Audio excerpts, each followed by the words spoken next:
Completely has been approved for pro wrestling fans by the creators of the Angle Podcast.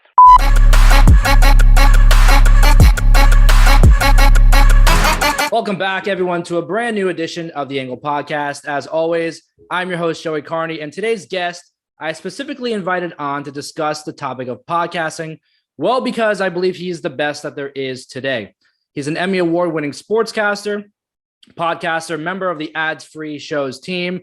He's not just living the gimmick, he is living the dream. He is Jon Alba. Welcome to the show, and it's a pleasure to have you on. That's very kind, Joey, all those words, and nice little living the gimmick pun. That was good stuff there. Thank you, man. I appreciate that. How are you today, man? I'm great. It's another great day to be a pro wrestling fan. That's what I like to say.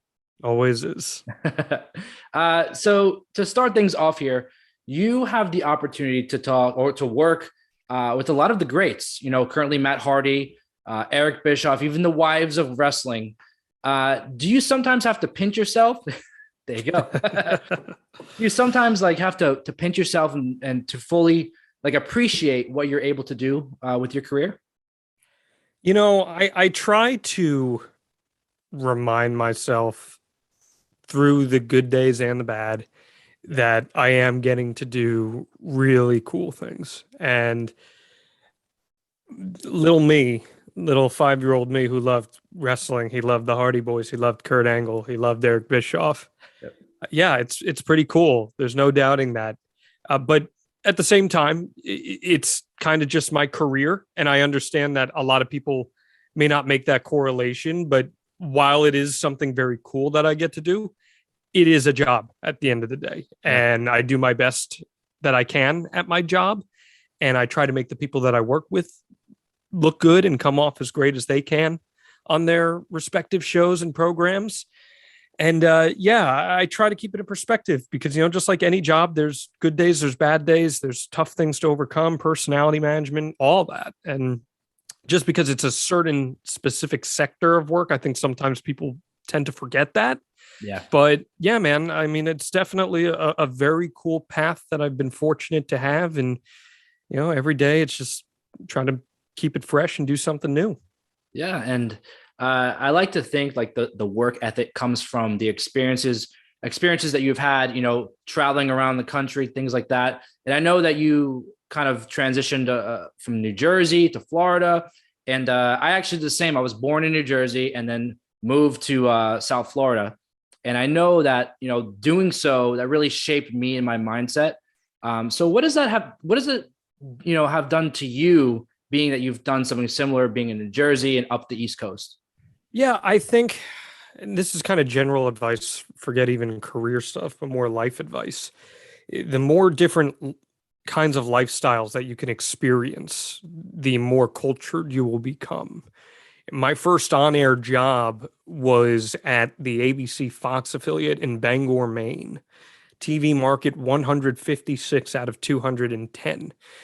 Living in a town with a small population covering schools, high school sports with schools with total enrollment of 100 plus kids, if that. So going from growing up in suburbia to that, then going down to Orlando, which is a metropolis, to coming back to Jersey.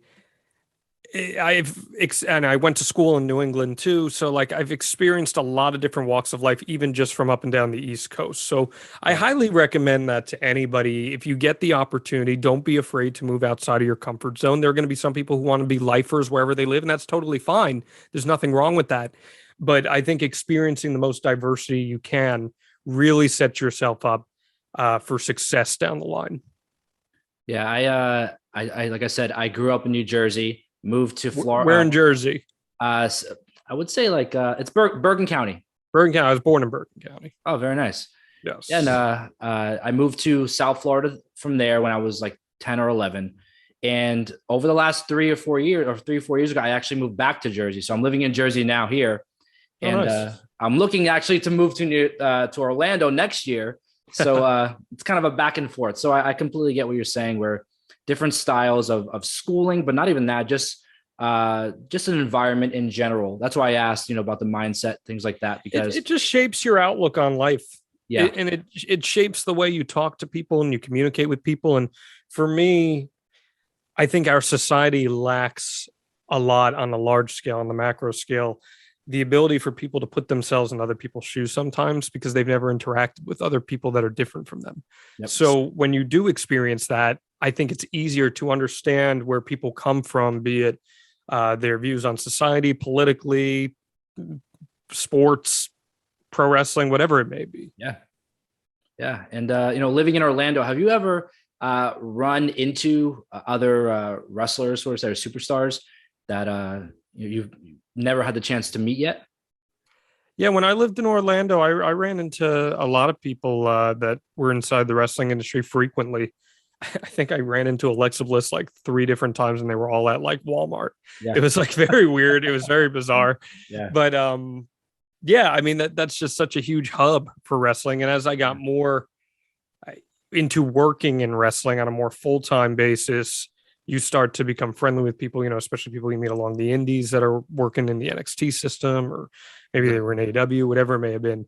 So yeah, I did find myself quite a bit when I was in Orlando running into people that were involved in pro wrestling in one way or another. Yeah, I remember one time when I was actually visiting my sister, I think at the beginning of the pandemic, she was living in Orlando, and I walk into a Publix, and right past me walks EC3, headphones in and everything. Yeah, that sounds about right. I'm like, he was probably loading up on protein powder. Yeah. That sounds about right. Yeah. Walking past the deli in Publix. Yeah, from there, we just, I was able to talk to him. And how many bangs did he have with him? That I don't think he had any, to be honest with you. He had his shades on, he had his headphones in, and he was like on a mission to get to, the deli section in Publix. I'm just giving EC3 some crap. EC3, actually, we taped an episode of the Hardy podcast that hasn't been released yet. We taped it about a month and a half ago with EC3, a live interview with him where he and Matt watched back their big title blow off match, which was pretty cool. So that's awesome. Yeah, that was fun. So I like to think that, the phrase work ethic really is a great way to describe you, because the things you've been able to do in your career thus far, it's such a high level, coming from sports, broadcasting, all over what you're doing now with the podcasting. What does having a great work ethic mean to you, and how have you been able to establish yours? Well, I appreciate that. I think work ethic, part of it is you either have it or you don't, right? Like you're just kind of born with it or you're not. Yep. And you can learn how to establish a more healthy work ethic over time. But there has to be some of that born and bred into you. Yeah. I am one of the fortunate or misfortunate few that knew exactly what they wanted to do when they were 5 years old. So the positive of that is you can really put a lot of time and energy into trying to set yourself up to make sure that you get there. The negative of that is that you spend a lot of time and energy trying to put yourself in a position to get there. Yep. And I used to subscribe to that whole like gotta grind mentality. But I think that's a really unhealthy mentality to have. I think finding a degree, because I understand in a lot of situations you're never going to find complete work-life balance, but as long as you can find a degree of work-life balance, that's really critical. And that's something that took me a long time to really learn. I'm still kind of learning it.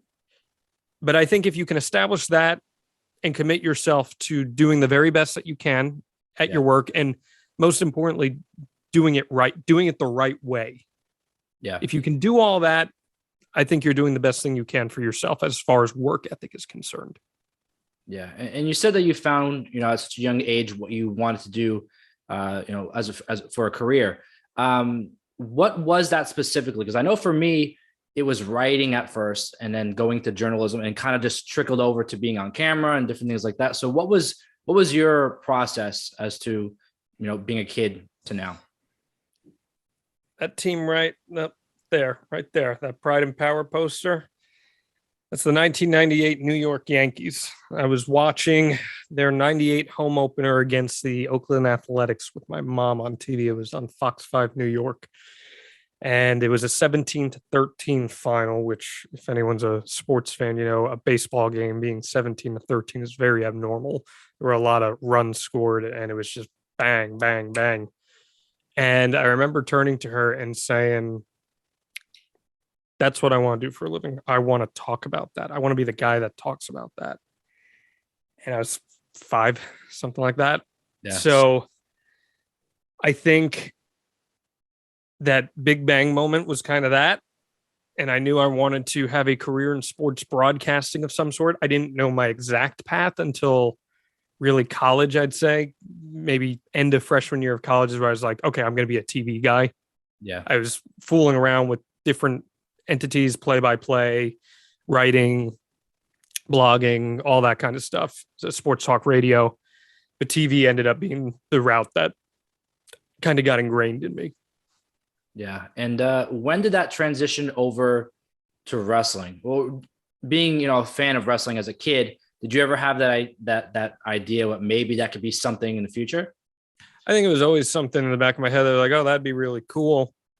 But working in wrestling at this capacity didn't really come into the rearview mirror until probably about 2020. I mean, I'd been doing work in wrestling. I had my Living the Gimmick podcast for a long time. I had been doing a lot of writing over the years, but yeah, when you're so indoctrinated into the TV news life, that's your priority. And I was covering cool things. I was covering the NFL playoffs, the NBA playoffs, Daytona 500, all these very cool things I was very fortunate to get to do. But it was really the pandemic and just kind of being in the right place at the right time in Orlando where everything was going down. And I think what I had to offer was a real sports journalist background of how can I cover a very serious thing about a world that is not serious at all? How can I provide coverage that is of substance?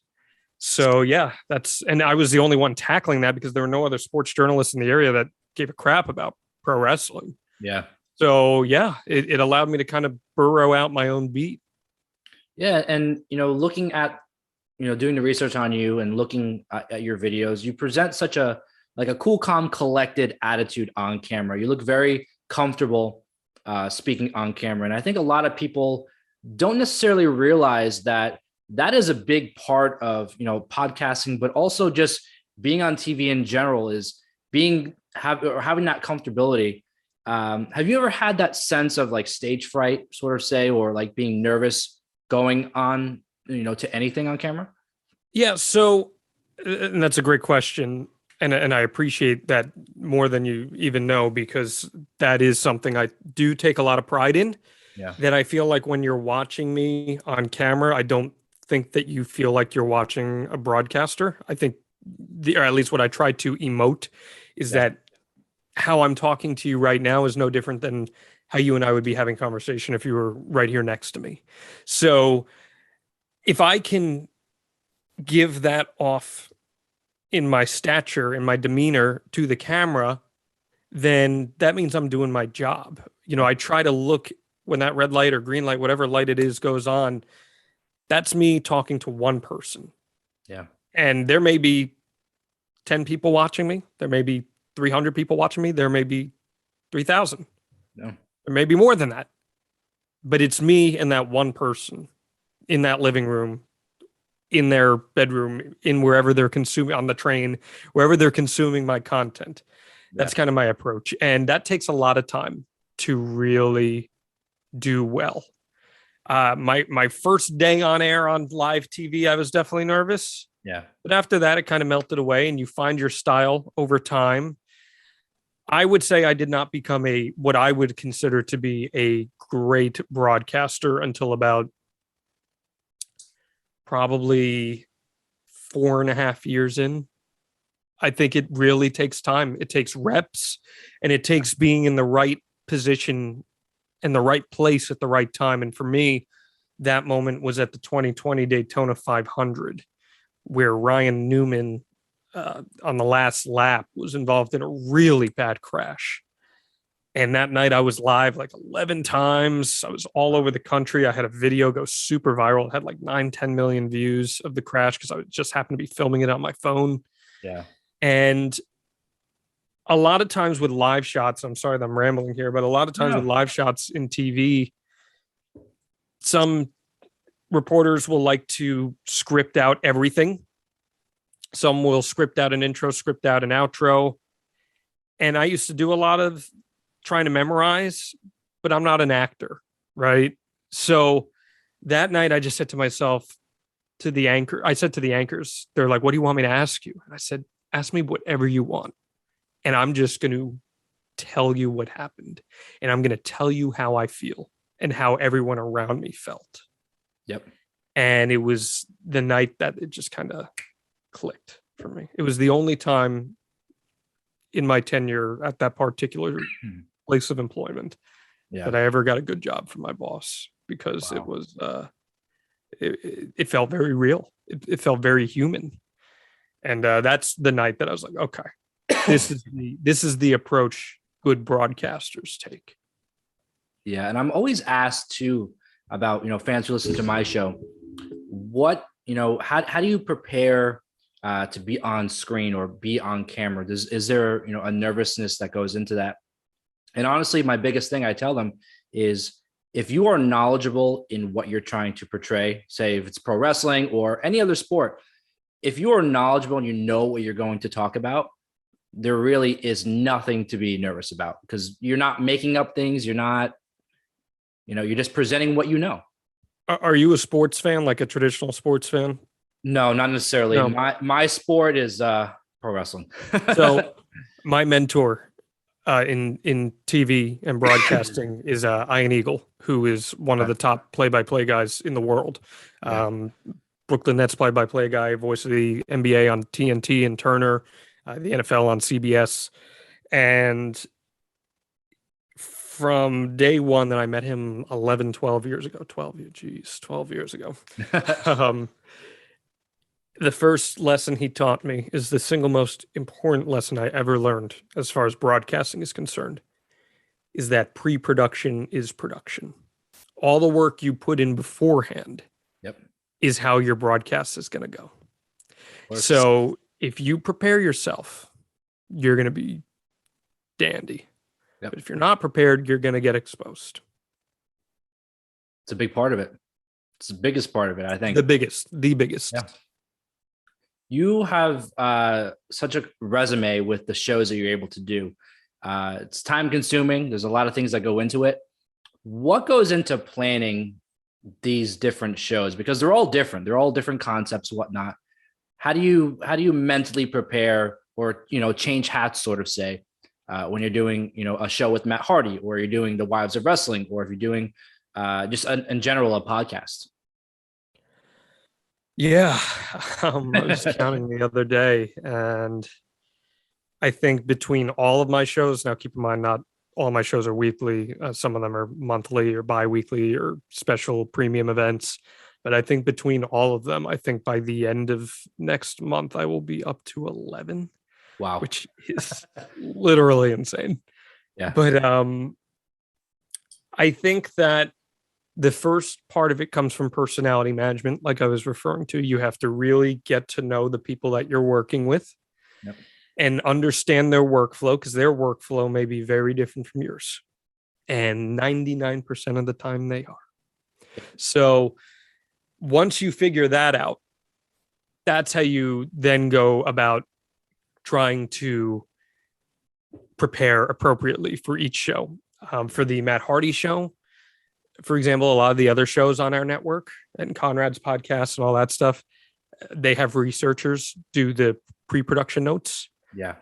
I do all the research and pre-production for Matt's show. That is entirely me. I do 8 to 9 to 10 to 11 pages of prep work for every show that I do with him, unless it's like an Ask Matt Anything episode where we just take questions. But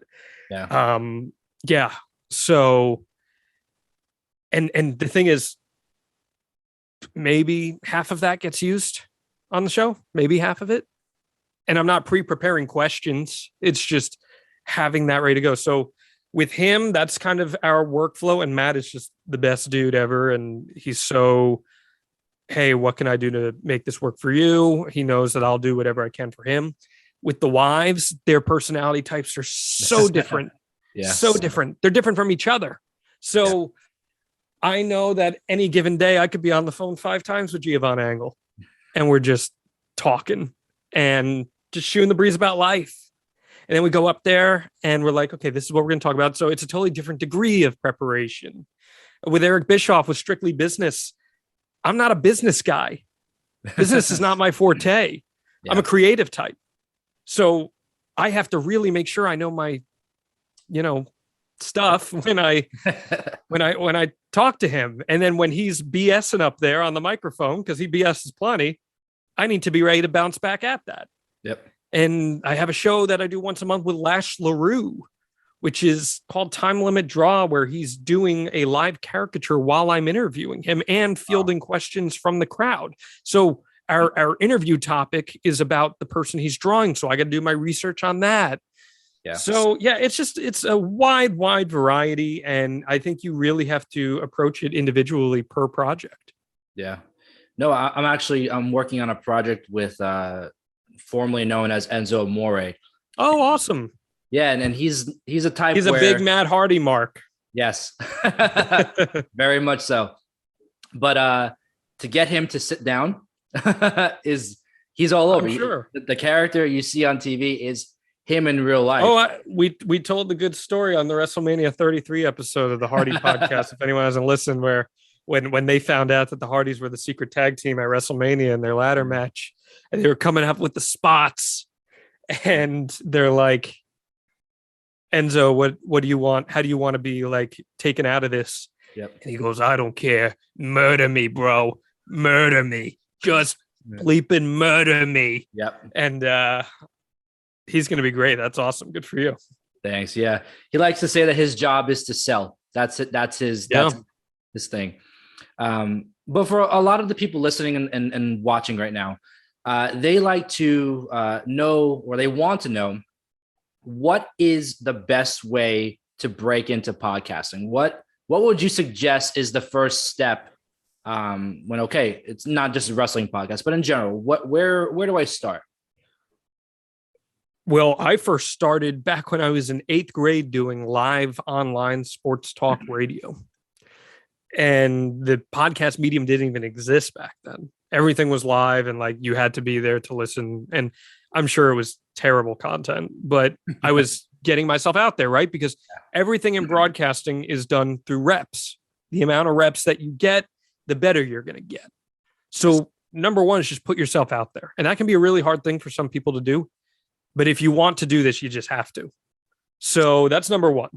Number two, find a way to be different. And that is the single most difficult part of conceptualizing stuff. We have a project right now. We haven't even announced this yet. So I don't know how many details I can go into. But there was a promotion back in 2002 that was launched. And if you know what it is, then you know what it is. After the death of WCW, or it's 2001 rather, after WCW went out. And it had a very short run. It had like an infamous group of people involved. And it just was something that kind of came and went, but it has like a cult following. So recently we're coming up with concept ideas to utilize one of our talent who just happened to be involved with said organization. And I was like, this may be random, but like, did you ever hear of this promotion? And they're like, yeah, I remember that. I was like, why don't we take a limited series, like deep dive on the rise and fall and do a watch along of this super niche, but very much cult like promotion that got attention. And they're like, oh my God, never thought about that. So now we're going to do that because it's something that's never been done before. Exactly. So that's just the big thing. You have to find a way to be different. And if you can be different, that's the biggest piece of advice that I can offer. Yeah. I try to tell people like in the wrestling community circle that ask me these questions, and, it is very saturated to a point.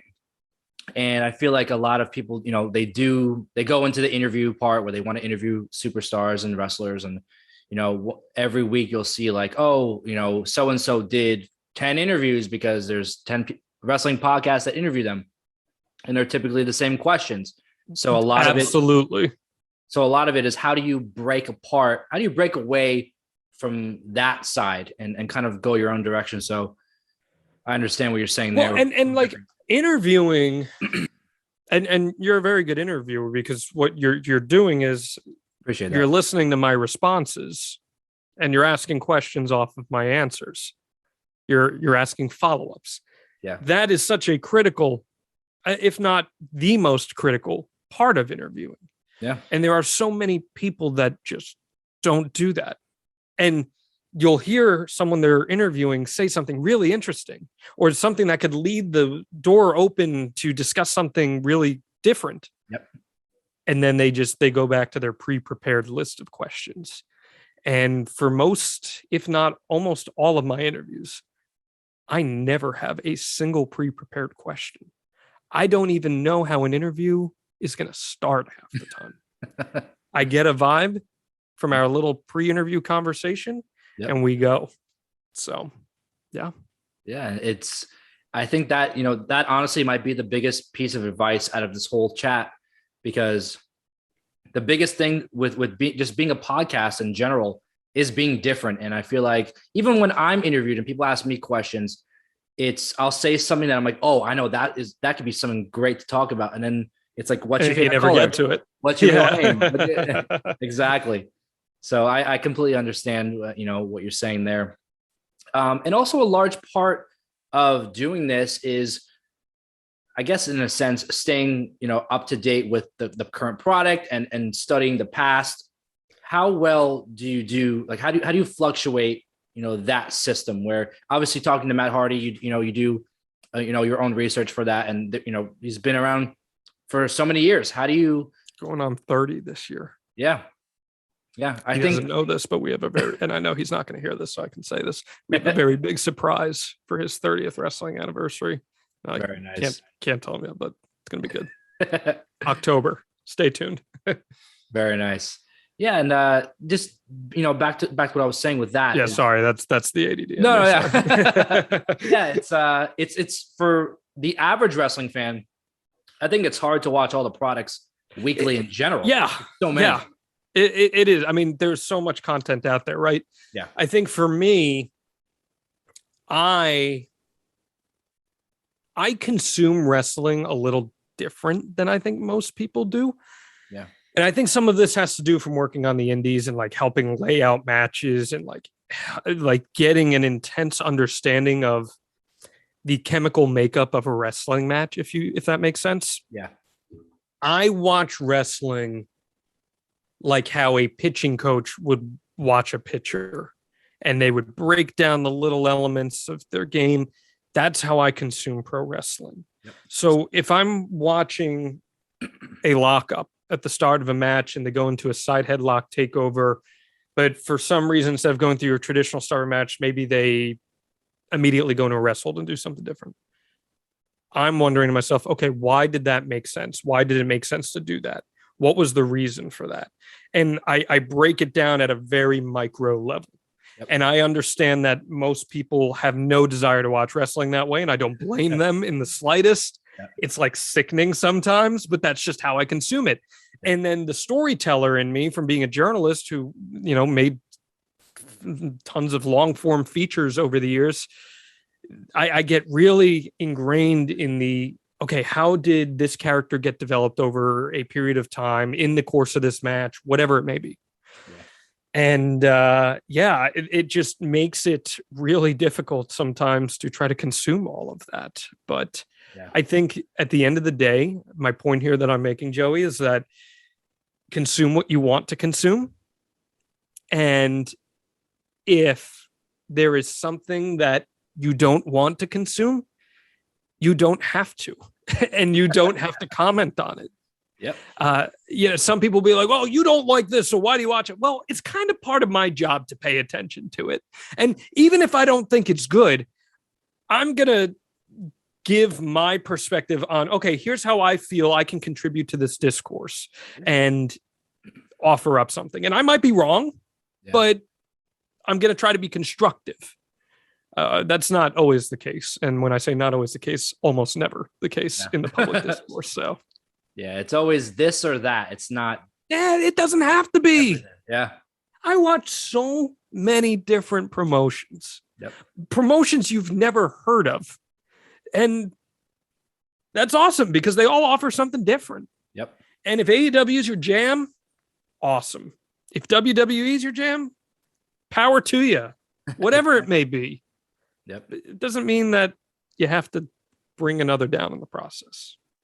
It's funny that you mentioned that that's, the way you look at pro wrestling, because I do the exact same thing. People tell me all the time that like I'm the worst person to watch wrestling with, because knowing each person's style, being aware of their style in the ring, you can kind of predict what they're going to do in a match. And sometimes I voice that out loud and people are like, how do you know that? No, don't say it. Don't talk. So I get, what you're saying, micro looking at everything and really diving deep into that to see what's going to happen next or what can come from that. Because honestly, for me, that's the most interesting thing. Like I like to see, oh, this can go here, this can go there, and just kind of creating it in your own head in a sense, and then watching it play out. So I agree with what you're saying. Yeah, let it play out. You can pick up that Matt Hardy podcast shirt at the like that boxinggimmicks.com, the Extreme Life of Matt Hardy store. Yeah, no, I mean, I'm with you entirely. And like, I remember being in production meetings when I was at MLB Network, and I'd be in there with like Pedro Martinez, and he would be breaking down the difference between throwing a fastball here and throwing a fastball here. And just that subtle little difference. Yep. And I'm like, oh man, that is so cool. And that is how I watch pro wrestling. Yeah. You originated from your podcast, Living the Gimmick. I kind of touched on it before.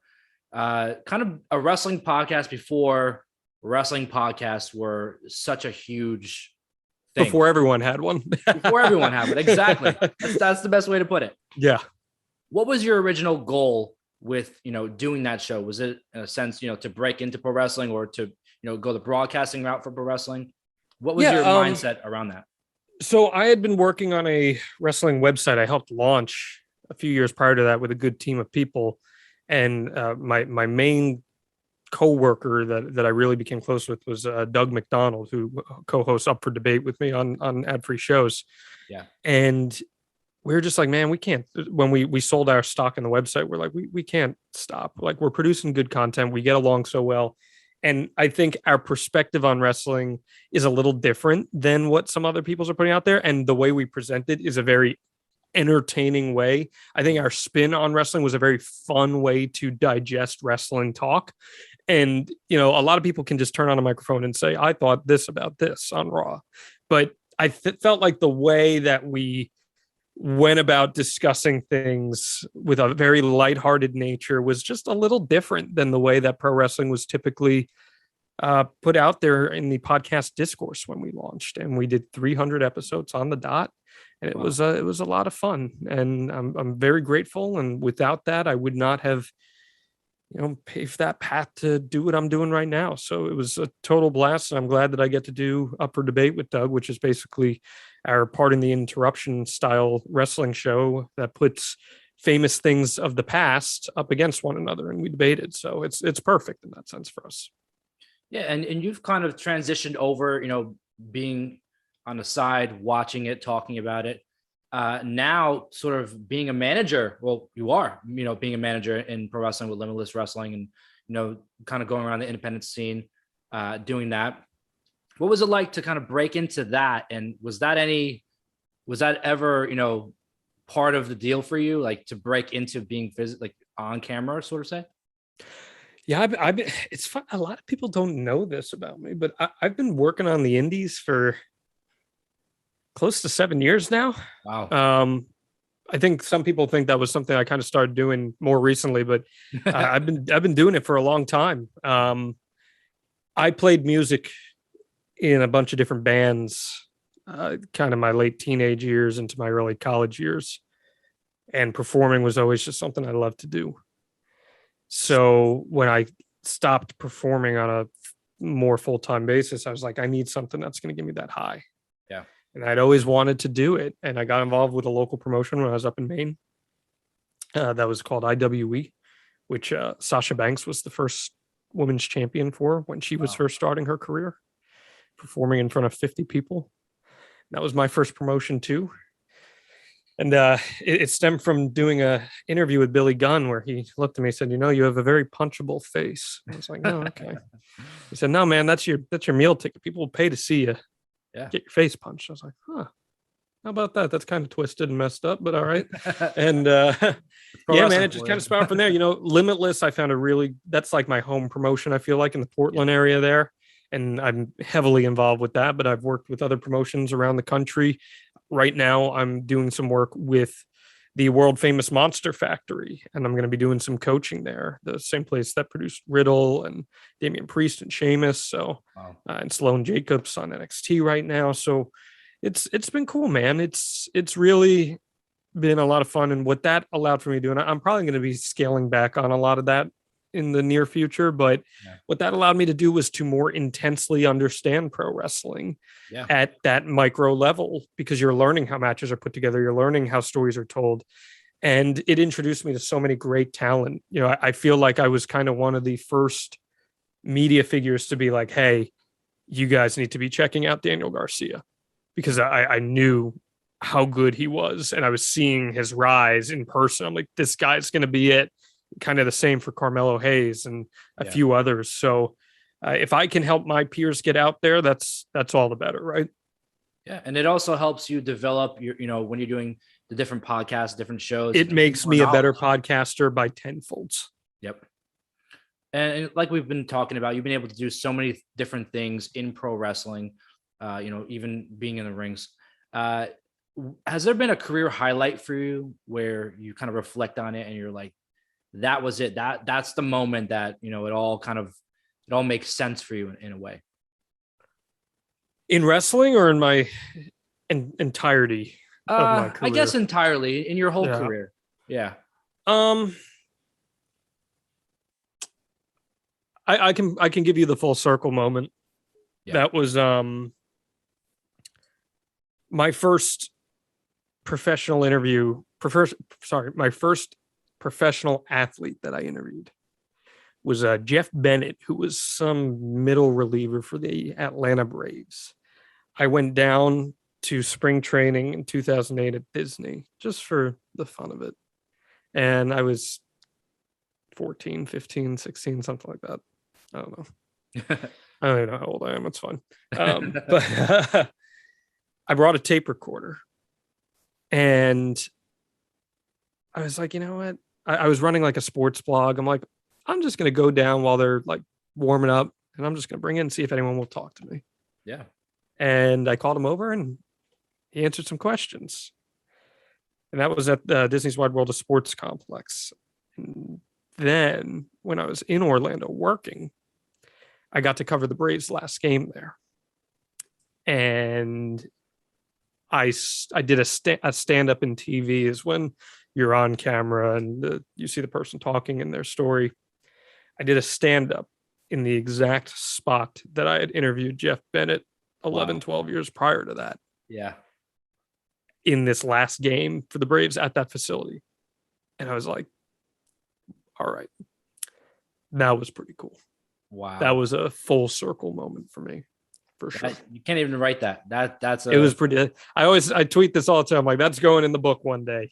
That's going in the book one day. Wow, for sure. That's incredible. Yeah. I can see it too. It's just one of those things that you get chills just hearing stories like that. Yeah. It's like I said, you can't write it. Yeah, that was awesome. Yeah, and in pro wrestling, what to you, knowing all the parts of it now, what is your favorite part about pro wrestling? What do you enjoy most about it? Like podcasting or pro wrestling in general?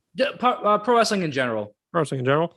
I mean, ultimately, I think it's the storytelling. Like that is why we flock to different forms of media, right? Without us even realizing it sometimes, because we love being told stories. Yeah. So whether that's through the physical nature of it, whether it's through the storyline nature of it, yeah, I think it's the storytelling for sure. Yeah, that to me honestly is the best part too, because Like I like to tell people all the time that, pro wrestling is you take your favorite sports, you take the NFL and baseball and whatever it may be, and you take your favorite movie and your favorite superheroes, you combine them together, you kind of get pro wrestling out of that. And it's just one of those enjoyable things where you get every aspect of like the fun parts of, life, sports, acting, drama, entertainment. And the thing too, Joey, is that my ideology, and I know people certainly disagree with this, is that pro wrestling can be anything. It really can. Yeah. And I was driving with, actually, a couple of weeks ago, I was driving with Gangrel, and we were having this conversation because we were actually talking about Jim Cornette. And he was like, I know he's full of crap sometimes, but like I get where he's coming from. Like a lot of times these guys just go out there and they just act all silly. And I'm like, though, as long as they're not doing anything offensive, there's someone out there that I promise you is having a good time watching that. And maybe it's not everybody. Yeah. But someone out there is enjoying it. And power to them. Matt Hardy has had the most insane matches of most people's careers.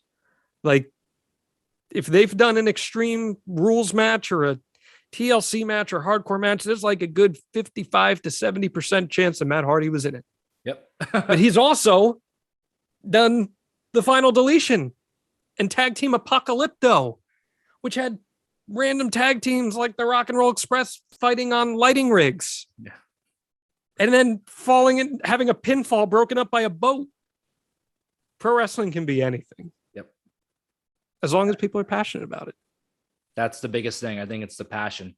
And it's the passion, that make the people complain. It's the passion that makes everybody enjoy it. So at the end of the day, whatever it may be, your feelings on it, it all comes from, the passion, being a pro wrestling fan. But, speaking of Matt Hardy, speaking of the Hardys, we saw this week, Jeff Hardy one-on-one with Darby Allin for the first time in AEW on Dynamite. Being that you are close to the Hardys, what was it like to see that all take place and those spots in that match that made me cringe a little bit? I mean, it was a little intense.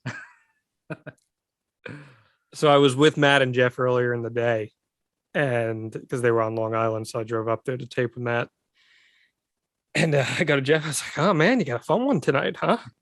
And Jeff is just such a he's a rock star, right? Like that's Jeff Hardy. He's a rock star. That whole charismatic enigma thing, like that's real life. You talk about living the gimmick. That is Jeff Hardy. Yep. And he's like, "Yeah, man, it should be fun." I'm like, I mean, fun's not the word. I'm not gonna use that word. It's gonna be insane, is what it's gonna be. Yeah. And it's cool because I first worked with Darby Allin, I think back in like 2017.